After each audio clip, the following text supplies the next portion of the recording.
काव्ययोग काव्यसंस्था पुणे यांच्यातर्फे आयोजित विद्यार्थी कवी संमेलन छत्रपती शिवाजीराजे माध्यमिक विद्यालय आळंदी येथे उत्साहात पार पडले। सदर संमेलनाचे उद्घाटन विद्यालयाचे मुख्याध्यापक मनोज सानप यांनी केले आहे। प्रमुख अतिथी तसेच सुप्रसिद्ध साहित्यिका वसुधा नाईक ह्या यावेळी उपस्थित होत्या।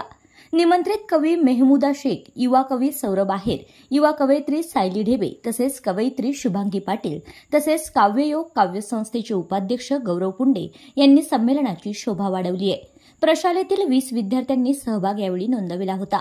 अभंग, भारुड, विठ्ठल, भक्तिगीते, आई, बाप, मैत्रीण, बहीण, शिक्षक, पुस्तक अशा अनेक विषयांवर विद्यार्थ्यांनी स्वरचित कविता सादर केल्या आहेत। विद्यार्थ्यांना मार्गदर्शन करताना अनेक पुरस्कार प्राप्त तसेच सुप्रसिद्ध साहित्यिका वसुधा नाईक यांनी कवितेचे विविध प्रकार ओवी, अभंग, भावगीत, अंगाईगीत, लावणी, दशाक्षरी, अष्टाक्षरी उलगडून सांगितले।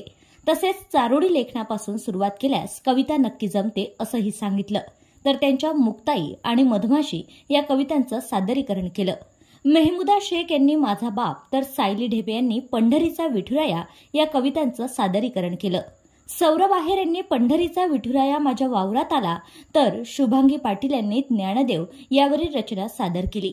विद्यार्थ्यांचे 5 क्रमांक काढून त्यांना सन्मानपत्र, पदक, पुस्तके बक्षीस म्हणून देण्यात आली आहेत। तसेच बक्षीसप्राप्त विद्यार्थ्यांना राज्यस्तरीय कवी संमेलनासाठी निमंत्रित बालकवी म्हणून संधी देखील दिली जाईल असं आश्वासन काव्ययोग काव्यसंस्थेचे अध्यक्ष योगेश हरणे यांनी जाहीर केलंय।